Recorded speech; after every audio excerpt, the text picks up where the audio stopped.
बिस्मिल्लाहिर्रहमानिर्रहीम। Welcome back to my YouTube channel. उम्मीद करती हूँ आप सब खैरियत से होंगे। तो आज मैं आपके साथ मटन कढ़ाई की रेसिपी शेयर करूँगी, जो कि बहुत ही कम बजट में ज़्यादा क्वांटिटी में बन के तैयार होती है।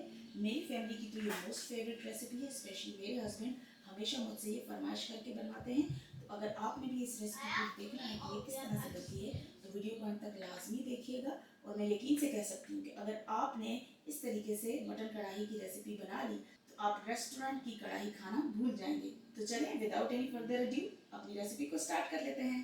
तो यहाँ पे मैंने हाफ केजी के बराबर मटन लिया है। इसको मैंने धो के स्ट्रेनर में डाल के इसका तमाम एक्सेस पानी मैंने ड्रेन कर लिया है। यहाँ पे मैंने एक बर्तन ले लिया है। आप चाहें तो इस रेसिपी को प्रेशर कुकर में भी बना सकते हैं, लेकिन मैं इसको स्लो कुक करूँगी, इसलिए मैंने यहाँ पे इस तरह से एक पैन ले लिया है। उसमें शामिल कर देंगे ऑयल। यहाँ मैंने हाफ कप के बराबर ऑयल लिया है।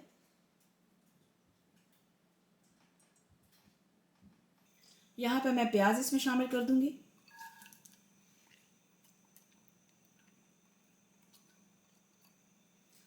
और 3 से 4 मिनट के लिए हमने अनियंस को अच्छी तरह से पका लेना है, ताकि ये लाइट गोल्डन ब्राउन कलर के हो जाएं।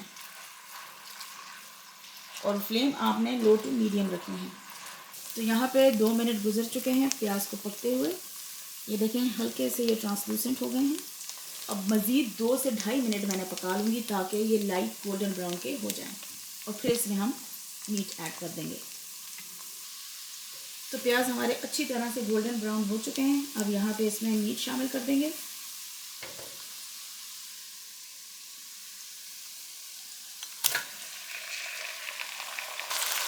और इसे अच्छी तरह से मिक्स करके भून लेंगे। तो इतनी देर पकाएंगे जितनी देर में गोश्त का कलर चेंज ना हो जाए। तो यहाँ पर गोश्त को प्याज के साथ अच्छी तरह से हमने 4 से 5 मिनट के लिए भून लेना है, ताकि गोश्त का कलर चेंज हो जाए। और आंच हमने मीडियम टू लो ही रखनी है। अब यहाँ पे लहसुन अदरक का पेस्ट ऐड कर दूँगी। यहाँ पे लहसुन अदरक का पेस्ट डालने के बाद इसको मैं दोबारा से भून लूँगी, तकरीबन 2 से 3 मिनट के लिए।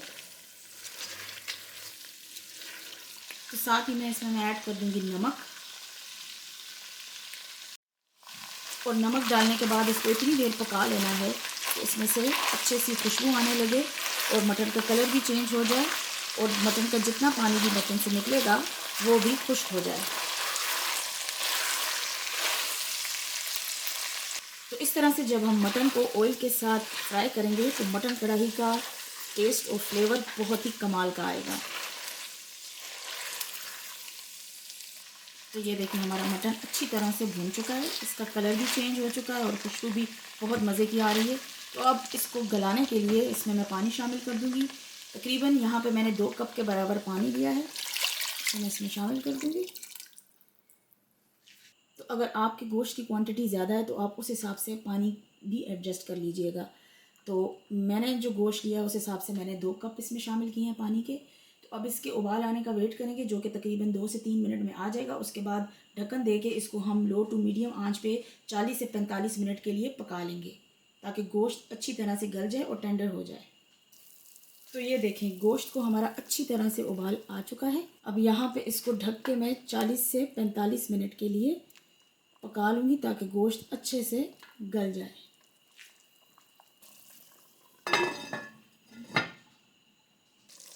तो अब इस पॉइंट पे इसमें हम टमाटर शामिल कर देंगे, जिन्हें हमने स्लाइस करके रखा था। इस तरह से हमने टमाटर शामिल कर देना।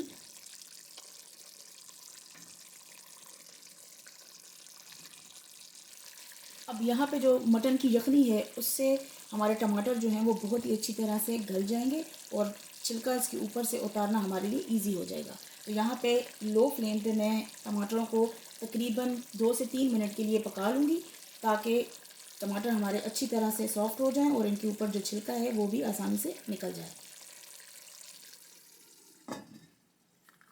तो यहाँ पे 3 से 4 मिनट हो चुके हैं। तो यहाँ पे अब इन तमाम टमाटरों के छिलके जो हैं वो मैं अलग कर लूँगी और 2 से 4 मिनट के लिए मटन के साथ इन्हें हम भून लेंगे। ये देखें अब 2 से 3 मिनट के लिए टमाटरों को भी मैंने मटन के साथ अच्छी तरह से भून लिया है। ये देखें और हमारे पास एक अच्छी सी ग्रेवी ऑलमोस्ट रेडी हो चुकी है। अब इस पॉइंट पे इसमें मैं मसाले शामिल करूँगी। रेड चिली पाउडर, हल्दी पाउडर, इनके साथ भी इसे मैं अच्छी तरह से 1 से 2 मिनट के लिए पका लूँगी। तो 2 से 3 मिनट यहाँ गुजर चुके हैं। मैंने इसकी अच्छी तरह से भुनाई कर दी है। देखें ऑयल जो है वो हल्का हल्का सेपरेट होने लगा है। तो यहाँ पे इस पॉइंट पे अब इसमें मैं बाकी के स्पाइसेस भी शामिल करके इसको मज़ीद 2 से 3 मिनट भून लूँगी। अब इस पॉइंट पे इसमें मैं शामिल कर दूँगी धनिया, साथ में भुना कुटा हुआ ज़ीरा और कुटी हुई काली मिर्च। अब इन तमाम चीज़ों को अच्छी तरह से मिक्स कर दें। 3 से 4 मिनट के लिए इसे मैं दोबारा से भून लूँगी ताकि सारे मसाले जो हैं अच्छी तरह से मिक्स हो जाएं और एक अच्छी सी खुशबू और फ्लेवर हमें मिल जाए। तो यहाँ पे अब 3 से 4 मिनट हो चुके हैं। मटन की भुनाई अच्छे से हो चुकी है। तो इस पॉइंट पे अब फ्लेम को लो करते हुए मैं योगर्ट इसमें ऐड कर दूँगी। तो यहाँ पे अब योगर्ट मैं ऐड कर दूँगी और मेक श्योर करें कि फ्लेम हमने लो ही रखनी है। वैसे इतनी देर पका लेंगे कि दही हमारा अच्छी तरह से मिक्स हो जाए और जितना भी दही का पानी निकलेगा खुश्क हो जाए। तो तकरीबन 3 से 4 मिनट के लिए इसे हमने अच्छी तरह से भून लेना है। तो 3 से 4 मिनट हो चुके हैं। दही का पानी खुश्क हो चुका है और ऑयल भी सेपरेट हो चुका है और मटन भी अच्छी तरह से भुन चुका है। तो अब इस पॉइंट पे यहाँ पे मैं इसमें शामिल करूँगी 1 टीस्पून गरम मसाला पाउडर ताकि एक अच्छा फ्लेवर आ जाए हमारी कढ़ाई में। हरा धनिया जिसे हमने काट के रखा था, हरी मिर्चें जिन्हें हमने चॉप किया था बारीक। आप चाहें तो आप साबुत भी दरमियान से काट के डाल सकते हैं। अब सारी चीज़ें डालने के बाद 1 मिनट के लिए मैं इसको मिक्स करते हुए पका लूँगी। इस तरह से बहुत कमाल की बहुत ज़बरदस्त खुशबू आ रही है। तो बेहतरीन किस्म की मटन कढ़ाई बनकर तैयार हो चुकी है।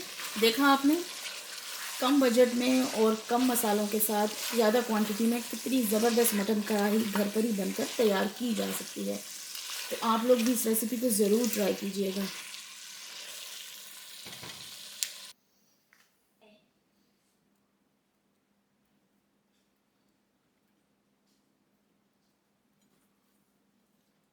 और मैं आपको भी चेक करवाती हूँ कि इसका मटन कितना मज़े का जूसी टेंडर और सॉफ्ट बनकर तैयार हुआ है। ये देखें, ये देखें, ये देखें। तो आप इस रेसिपी को ज़रूर ट्राई कीजिएगा और मुझे अपना फीडबैक दें। और अगर आप मेरे चैनल पे नए हैं तो मेरे चैनल को लाइक, शेयर और सब्सक्राइब करना भी मत भूलिएगा और मुझे अपनी दुआओं में याद रखें। एक और अच्छी सी रेसिपी के साथ मिलती हूँ, तब तक मुझे दीजिए इजाज़त। अल्लाह हाफिज़।